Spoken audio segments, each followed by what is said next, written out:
Seja bem-vindo e seja bem-vinda ao estudo bíblico Ouvindo a Voz de Deus, na companhia do seu amigo, do seu irmão Josué Andrade. Hoje nós vamos para a lição de número 17, do sábado para o domingo.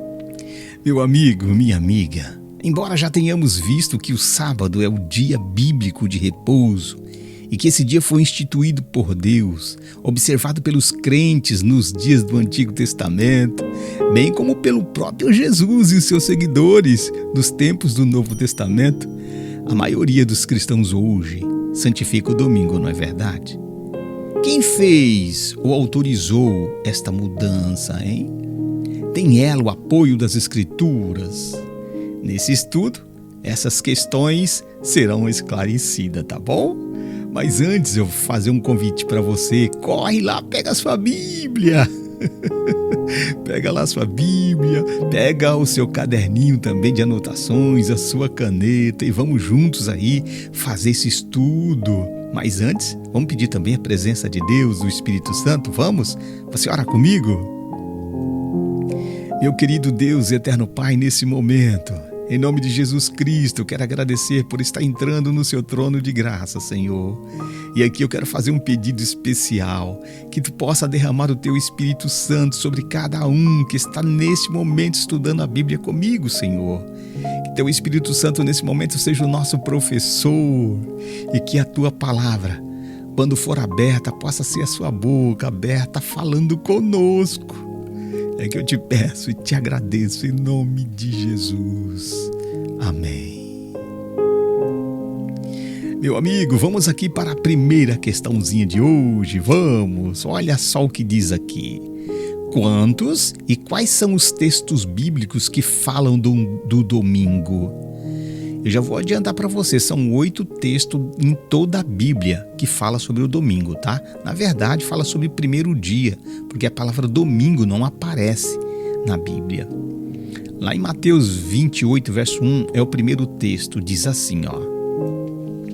No findado sábado, ao entrar o primeiro dia da semana, Maria Madalena e a outra Maria foram ver o sepulcro.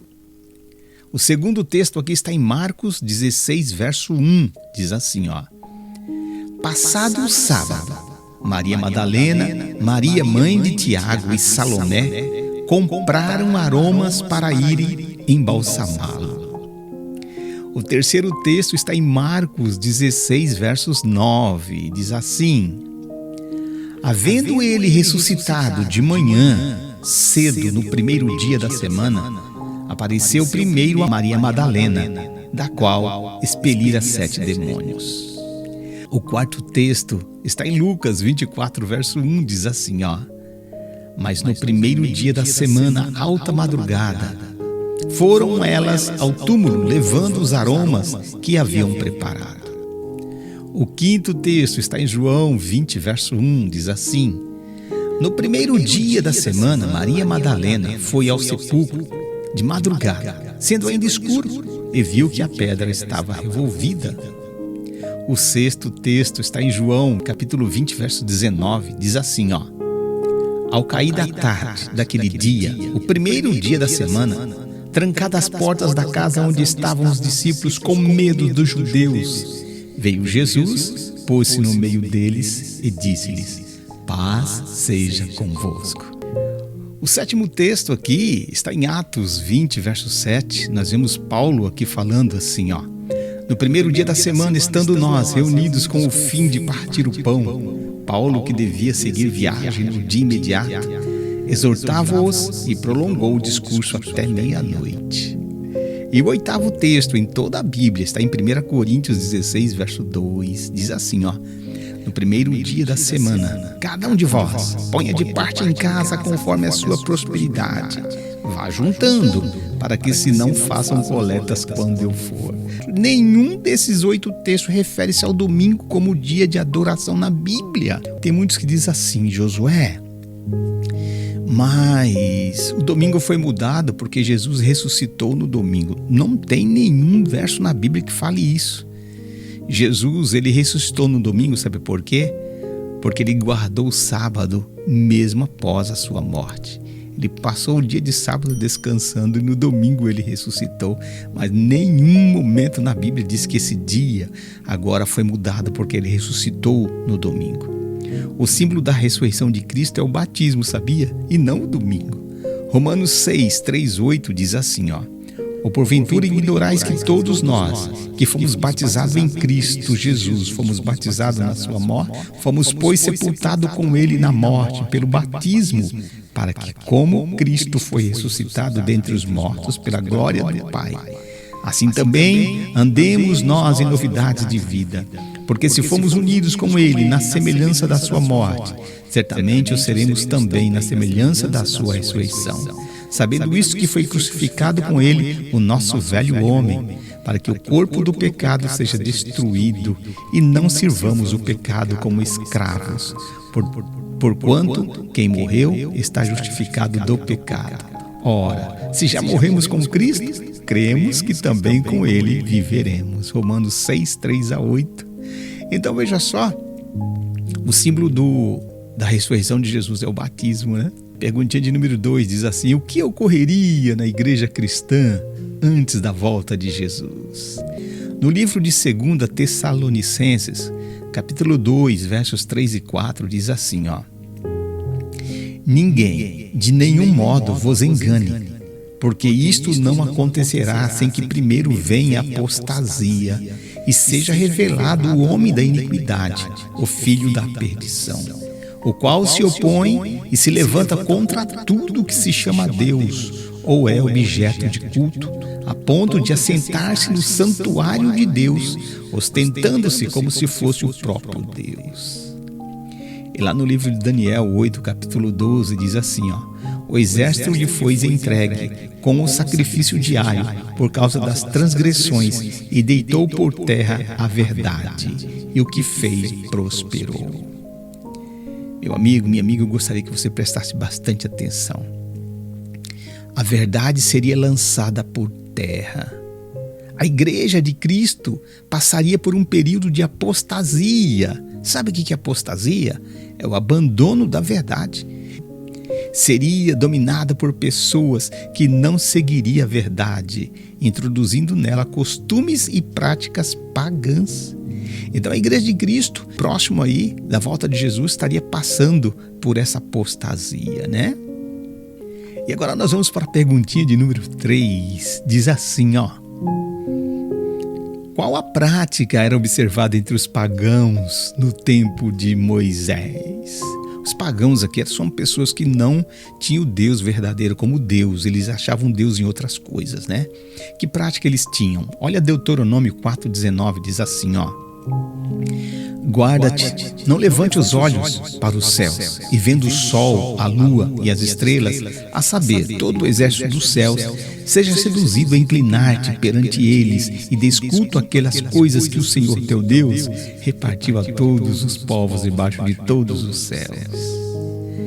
E ainda em Deuteronômio 17, verso 2 e 3, diz assim: quando no meio de ti, em alguma das tuas cidades, que te dá o Senhor teu Deus, se haja algum homem ou mulher que proceda mal aos olhos do Senhor, o teu Deus, transgredindo a sua aliança, que vá e sirva a outros deuses e os adore, ou ao sol, ou à lua, ou todo o exército do céu, que eu não ordenei.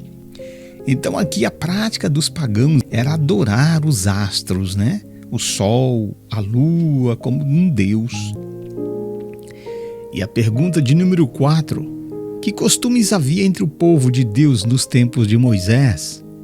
Êxodo 16, versos 22 e 23, diz assim, ao sexto dia, colheram o pão em dobro, 2 gômeres para cada um. E os principais da congregação vieram e contaram-no a Moisés. Respondeu-lhes ele: isto é o que disse o Senhor: amanhã é repouso, o santo sábado do Senhor. O que quiserdes cozer no forno, cozei-o, e o que quiserdes cozer em água, cozei-o em água. E tudo o que sobrar, separai, guardando para a manhã seguinte. Atos 15, 21 diz assim: porque Moisés tem em cada cidade desde tempos antigos, os que eu prego nas sinagogas, onde é lido todos os sábados. Então nós vemos aqui o costume do povo de Deus, mesmo no deserto ali, era guardar o sábado, né? E a pergunta de número 5, que hábito Jesus e o apóstolo Paulo tinham em comum? Jesus e o apóstolo Paulo, vamos ver? Lucas 4,16. Indo para Nazaré, onde fora criado, entrou num sábado na sinagoga, segundo o seu costume, e levantou-se para ler. Então era costume de Jesus ir na igreja no sábado. E no livro de Atos 17:2 diz assim: Paulo, segundo o seu costume, foi procurá-los e por 3 sábados arrazoou com eles acerca das Escrituras. Então Paulo e Jesus tinham o mesmo costume de ir na igreja ao sábado. Pergunta de número 6. Como Jesus considera certas práticas cristãs que não têm fundamentos bíblicos? Marcos 7, 6 e 8 diz assim: Respondeu-lhes: Bem profetizou Isaías a respeito de vós, hipócritas, como está escrito: Este povo honra-me com os lábios, mas o seu coração está longe de mim, e em vão me adoram, ensinando doutrinas que são preceito de homens, negligenciando o mandamento de Deus, guardais as tradições dos homens. Lá em Marcos 7,13, invalidando a palavra de Deus pela vossa própria tradição, que vós mesmos transmitistes e fazeis muitas outras coisas semelhantes. E agora nós vamos para a perguntinha de número 7. Quem ordenou a guarda do domingo? E quando isso ocorreu? Aí você fala, mas Josué, na Bíblia não tem, né? Quem ordenou então a guarda do domingo se não foi Deus? Eu quero trazer uma história para você. E você pode ir pesquisar essa história no Google se você quiser, tá bom? A igreja apostólica era a igreja dos apóstolos de Cristo. Eles guardavam os mandamentos de Deus até o ano 321. Eles guardavam o sábado. Interessante que a igreja apostólica era a única igreja chamada de católica apostólica, porque católico é universal, é uma igreja universal. E o interessante é que era uma igreja universal, mas apostólica, porque era dos apóstolos. Mas no dia 7 de março do ano 321 depois de Cristo, entrou um camarada chamado Imperador Constantino. Ele era um imperador romano. Roma, ele queria entrar na igreja para colocar a política dentro da igreja. E ele acabou se batizando, vamos dizer assim, no dia 7 de março de 321. E ele tinha algumas práticas, e uma das práticas de Constantino, romano, era adorar o Deus Sol. Eles tinham o Sol como Deus, e eles adoravam o Deus Sol no domingo. Era o dia do Deus Sol, no primeiro dia da semana. No ano 364, teve um concílio chamado Concílio de Calcedônia. E aí então, a igreja romana adotou oficialmente a observância do domingo, nesse ano de 364. Então, meu amigo, minha amiga, o domingo que hoje você guarda foi colocado na igreja apostólica dos apóstolos por um imperador romano, Constantino, adorador do sol, viu? Ele não trouxe só essas práticas, a prática de adorar o sol no domingo, não. Ele trouxe outras práticas também, como adorar ídolos, imagens, de escultura, ok? E o mandamento da igreja, agora, católica apostólica romana, o mandamento dela era o seguinte: ela determinava e especificava a lei do Senhor assim, está lá no catecismo da igreja. Aos domingos e outros dias de festa, de preceito, os fiéis têm a obrigação de participar da missa, domingo e dias de festas. Está lá no Catecismo da Igreja Católica, na edição revisada, viu? De acordo com o texto oficial em latim, edições Loyola, da 10ª edição de julho de 2000, lá na página 570. Ah, Josué, é verdade. Então, meu amigo, talvez o seu pastor não falou isso para você ainda. Tem muita gente que fala que a igreja guarda o domingo porque Jesus ressuscitou no domingo, mas não tem nada a ver. Quem mudou foi então Roma, viu? Roma que mudou o dia do Senhor, que era o sábado, para o dia do Deus Sol do domingo. Uma curiosidade aqui, que em inglês, domingo é Sunday, dia do sol. Fica a dica aí para você, viu? Bom, a perguntinha de número 8. Quem instituiu a observância do sábado? E quando isso ocorreu? Bom, o domingo sabemos que foi no ano 321 depois de Cristo, né? Por Constantino ali, por Roma. Agora, quem instituiu a observância do sábado? Gênesis 2, 1 e 3 diz assim: Assim, pois, foram acabados os céus, a terra e todo o seu exército. E havendo Deus determinado no dia 7º a sua obra que fizera, descansou nesse dia de toda a sua obra que tinha feito. E abençoou Deus o dia 7º e o santificou, porque nele descansou de toda a obra que como Criador fizera.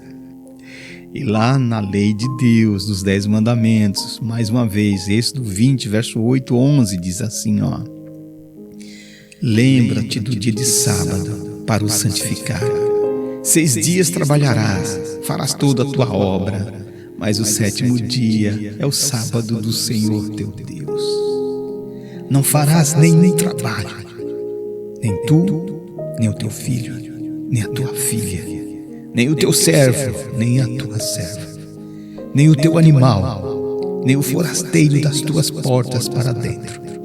Porque em 6 dias fez o Senhor os céus, a terra, o mar, tudo o que neles há, e ao 7º dia descansou. Por isso o Senhor abençoou o dia de sábado e o santificou.